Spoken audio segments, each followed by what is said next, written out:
தமிழ்நாட்டின் ஒரு சிறிய கிராமம். இங்கே வாழ்க்கை மண்ணோடு தொடங்கி மண்ணோடு முடிகிறது. இங்கே ஒவ்வொரு விடியலும் ஒரு புதிய நம்பிக்கை. இவர் ராமசாமி. இவருக்கு நிலம் ஒரு தொழில் அல்ல, ஒரு பொறுப்பு, ஒரு தர்மம். சில நாட்களில் மழை வராது, விதையும் முளைக்காது.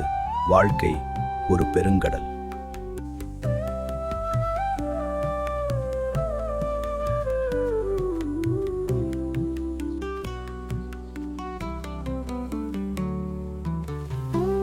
அறவாழி அந்தணன் தாழ் சேர்ந்தார் கல்லால், பிறவாழி நீந்தல் அரிது.